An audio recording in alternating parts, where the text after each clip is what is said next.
Hello and welcome to What the F*** Just Happened Today, your essential guide to the daily shock and awe in national politics. I'm Joe Amditis, let's get to it. It's Monday, March 13th, 2023. Welcome to day 783. The Biden administration approved the Willow oil drilling project in the Alaskan Arctic over the objections of nearby tribal communities, environmentalists, and Democrats who warned that the development threatens the pristine wilderness and that the project's greenhouse gas emissions contradict Biden's vow to fight climate change. Last month, the Interior Department said it had substantial concerns about the Willow project, including its direct and indirect greenhouse gas emissions and its impact on wildlife. The Interior Department also estimated that the project would generate roughly 9.2 million metric tons of carbon dioxide per year, the equivalent of adding 2 million gas-powered cars to the roads. The United States currently emits about 5 billion metric tons of carbon dioxide annually. The decision allows ConocoPhillips to begin developing 3 drilling sites inside Alaska's National Petroleum Reserve. The project is expected to produce about 180,000 barrels of oil per day at its peak, which is equivalent to about 40% of Alaska's current crude production. Separately, Biden made the entire U.S. Arctic Ocean indefinitely off-limits to future oil and gas leasing, and he limited drilling in more than 13 million acres inside the National Petroleum Reserve, Alaska, where ConocoPhillips' 600 million barrel Willow venture is planned. The Biden administration also took emergency measures to ensure that all depositors of Silicon Valley Bank, which failed on Friday, and Signature Bank, which failed on Sunday, would be paid back in full. The 2 closures were the second and third largest bank failures in U.S. history, and the U.S. Treasury Department, the Federal Reserve, and the FDIC invoked a so-called systemic risk exception in order to back deposits beyond the federally insured ceiling of $250,000 in order to prevent a contagion at other small regional banks.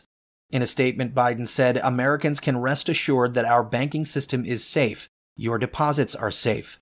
Let me also assure you, we will not stop at this. We will do whatever is needed." The Federal Reserve also set up an emergency lending program to ensure that other banks can meet the needs of their depositors. Federal officials noted that the money being used to aid depositors will come from the deposit insurance fund that banks, not taxpayers, pay into. The failure of Silicon Valley Bank, the nation's 16th largest bank, occurred 2 days before the 15th anniversary of the Federal Reserve-backed rescue of Bear Stearns. Moving on, Trump has no plans to appear before the Manhattan grand jury that's investigating hush money payments to Stormy Daniels during his 2016 campaign. Manhattan District Attorney Alvin Bragg's office convened the grand jury to evaluate whether Trump falsified business records in connection with a $130,000 payment Michael Cohen made to Stormy Daniels before the 2016 election. The DA's office informed Trump last week of his right to testify before a grand jury in the probe.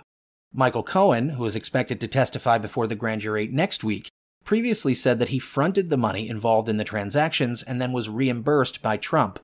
At least 7 other people have testified about the hush money deal, but it still remains unclear, however, whether Bragg will seek an indictment at the end of the process. In West Virginia, the state's Republican-majority legislature passed a bill that bans health care for transgender minors in the state, despite every major medical organization, including the American Medical Association, the American Academy of Pediatrics, and the American Psychiatric Association, supporting gender-affirming care for minors. More than a dozen states have restricted or have considered restricting access to this kind of care. The bill heads to the desk of Republican Governor Jim Justice, who hasn't taken a public stance on the legislation. And finally, a Texas man filed a wrongful death lawsuit against 3 women who allegedly helped his ex-wife terminate her pregnancy. In the first lawsuit of its kind since Roe v. Wade was overturned, Marcus Silva alleges that his now ex-wife learned that she was pregnant in July 2022 and conspired with her friends to illegally obtain abortion-inducing medication without his knowledge to terminate the pregnancy. While Roe was overturned by the Supreme Court in June 2022, the state's trigger law, which made performing an abortion a crime punishable by up to life in prison, did not go into effect until August. However, in 2021, Texas passed a law that deputized private citizens to sue any person who performs an abortion or who helps someone get an illegal abortion. Silva's civil case could result in the woman being forced to pay more than $1 million in damages. Texas state abortion laws, however, exempt the pregnant person from prosecution.